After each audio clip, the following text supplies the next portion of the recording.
deep diving into Daniel chapter 2. This chapter begins with Nebuchadnezzar's dream. Now, he can't fully recall it afterwards, nor can he interpret it, but it weighs on him. He can't let it go. He goes to his sorcerers, his magicians, and asks them to tell him what the dream is and to interpret it.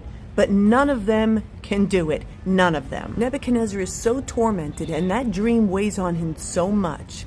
He becomes so angry that they cannot help him. So he commands that all of his wise men be destroyed. This decree has all of the wise men all over the land freaking out. But Daniel, in faith, in courage, goes to the king, asks for some time to interpret the dream. Now remember, in chapter 1, because of Daniel's obedience in not eating from the hand of the king, God granted Daniel and his 3 friends knowledge and skill. But in addition, Daniel received a very amazing supernatural gift. He was given all understanding in visions and dreams, an incredible setup by God to honor him in this chapter. So now, getting the extra time to pray about this dream, Daniel goes home, tells his friends what's going on, and begins to pray with no fear, no faithlessness. And because he had this resting in the Lord mentality, Daniel in a night vision received from God the dream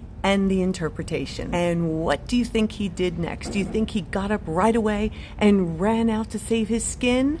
No, he immediately takes the time to worship God from his heart with this beautiful psalm that reveals such an intimate place with God. Then he got up and said, "No one has to die. Take me to see the king." Daniel stood before King Nebuchadnezzar and talked to him of a God who reveals secrets, explaining that the dream was God's goodness to answer Nebuchadnezzar's questions about the future. Now, Daniel was highly favored and honored to be trusted with the information about that dream. But he was low and humble in his own eyes and quick to give God every bit of the glory. Now, I know that the statue in the king's dream is a huge biblical prophetic piece, but I am not interested in doing that in this particular video. We will get to that, though.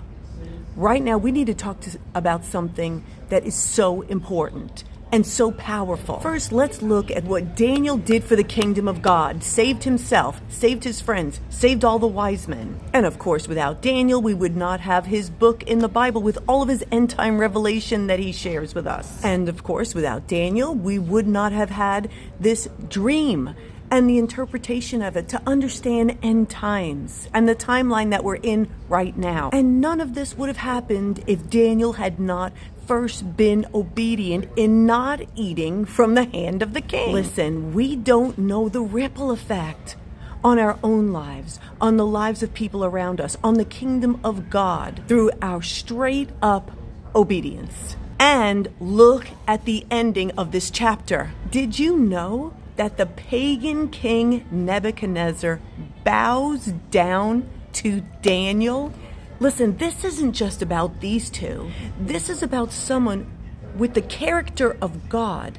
And this is someone who is pagan, satanic. If we want all darkness to bow before us, if we want to have authority and dominion in the spirit realm, if we want to change atmospheres, then we are going to have to walk in the character of Daniel, in the character of God. Humility, surrender, obedience, worshiping, fearless, courageous, and glorifying God above all else. If we want to do the things that Jesus did, then we have to be just like him. Stay tuned for so much more.